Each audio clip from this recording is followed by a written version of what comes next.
Hi everyone. Okay, this is my Q&A answer video. Today's minimum makeup day. It is raining. It is rainy season in Hangzhou, China, so minimum makeup. Plus I was reading someone did a post about something about wearing a lot of makeup, and I do tend to wear a lot of makeup because someone told me that I need to wear a lot of makeup. And as the hair, I'm going to the gym later, and I just don't care, and it's raining hairstyle that I wear. My Chinese female friends, when I do it, they're like, oh, Amber, I love your hair. You are so talented. Okay. All right, on with the questions, okay? So first question is from Steven Skoggs, and he asked me, so what made you choose China? I didn't choose China, actually. I originally, like maybe 6 years ago when I was first looking to teaching abroad, it was South Korea. I am a K-drama and a little bit of a K-pop nuts. I love my K-dramas. I had to break. It was a really bad addiction. I used to sit all day and just watch K-dramas on my days off and not do anything. I would walk my dog and then watch K-drama, all K-drama marathons. So I wanted to go to South Korea. The reason why I didn't go to South Korea was because I didn't want to lose my fantasy, because I've heard how black people are treated in South Korea. I've heard mixed stories. I was reading a blog, and she's a black woman in China, and she really, really, really encouraged me to come here. So I'm like, all right, I guess I'll come to China. It's different. At first, I didn't want to come to China. It is a communist country, so I was a little bit scared of that. But it's actually more of like a socialist, capitalist country. And I know that's like a total oxymoron. How can something be socialist and capitalist? Come to China, visit, you will understand. That's all I can say. It's been an experience. I enjoy China a lot. It's very different from the U.S. And you know what? Every morning when you step out that door, there's nothing mundane. There's always something interesting. And you can have your roller coaster days here. But I do enjoy it. I just need to know the language. Okay. So question number 2. From Tia Maria. I love your name, Tia Maria. I love names that rhyme, and you're so beautiful. I just wanted to say that. What type of movies do you enjoy?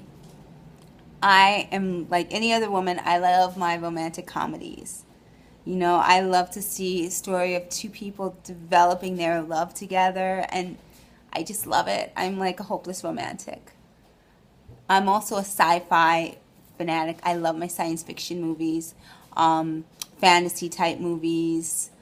Probably one of my favorite movies is Princess Bride, because it's a romantic comedy, it's a love story, it's a fantasy. So that's probably like one of my favorite movies ever. Okay. Next question was my question. My question was, describe the dating scene in China. I think that people would be really interested in the dating scene in China. It's very different.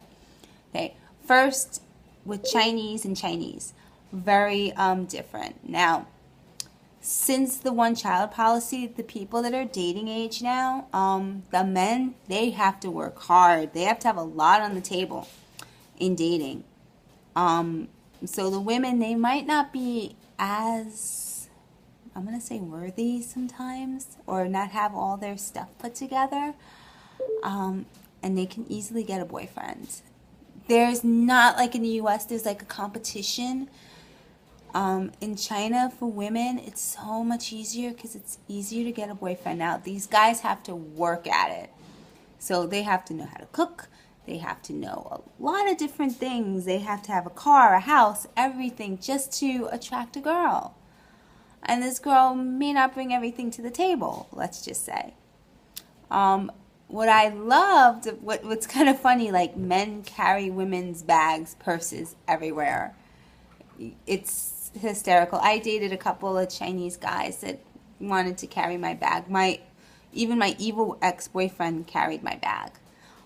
It's just part of the culture. I actually like that. It's really cool. But here's a story about that will epitomize like Chinese relationships. Sometimes the women, since they don't have to work for anything, sometimes they treat their guys like crap. Like they get massages and everything, and then they'll say something nasty. I'm like, you're so lucky to have someone. I have no one. Here's the story. I was with my Chinese colleague, and she's also a very good friend of mine, and we were eating dinner. And when the bill came, I'm like, oh, okay, what is my half? Because even though she invited me in Chinese culture, she pays. I'm like, what is my half? And she's like, wait a second. She calls up her boyfriend on the phone. He's having dinner with family nearby, comes after his dinner, and pays the bill for us. I'm like, whoa, that's how Chinese girls work in China. And I'm like, wow, that's amazing. I would never do that, but I'm like totally in amazement. Okay, now, Chinese and foreigners. First, the typical Chinese woman, foreign man. They don't act as bitchy. I'm not saying that Chinese women are bitchy in relationships. They just don't act. They act a lot different with a foreign man. They don't have like the high criteria and high standards like they have with the Chinese man, and I don't think that's 100% fair. But usually Chinese women that date foreign men are a little bit more westernized in thinking, or they love or obsessed with like Western culture, like American, French culture, and they want that. And I have some friends, some of my male friends are really into dating, Chinese girls, really like them and really want to make a relationship. And then there's the ones that, just want to come receptacle. Sorry, I said that really low because that's how some are. So I will see a lot of Chinese women bending over backwards to please her man, changing who they are and acting like more traditional in a way, letting the foreign man walk all over them. So I see that a lot. Foreign women, Chinese man. It's a little bit harder to see. And I think it's probably one of the harder relationships in the dating scene. You don't see it that much. Western women, we're used to men stepping up to us. If they're attracted to us, they will say something. And to me, if no one talks to me, then I think that no one finds me attractive. That's just how I am. So it's tough. The ones that, and there's also a language barrier, but the ones that speak English, I don't know, they're a little bit picky about who they date. So you have to look a certain way and be a certain way for them to date you. The younger ones, I actually think that the ones that don't speak English are a lot more attractive, but that's a problem. But it'll be hard because a lot of Chinese men are very traditional, and as a Westerner, you're not. So there's a lot of clashing that takes place, and I can say that with experience from my 3 ex-boyfriends. There was a little bit of clashing, not so much with me. I mean, I'm a little bit more, I don't fight as much, let's just say. So I kind of go with the flow on certain things. So that's probably one of the harder relationships. So that's the dating scene. But usually people use like social apps to meet people, or they meet somebody through their friends, or somebody that they used to know, a former classmate that they reconnected, or through their parents. Or their parents say, you need to marry this person, and matchmakers. That's how the Chinese date. Foreigners, we use like OkCupid, all these apps things, or a former colleague of mine would stand outside the women's bathroom, a white guy, until he found one. We could do that. All right. Hey, Billy Chia asked me, what is my favorite food and why? Okay, my favorite Chinese food is shanglavosa.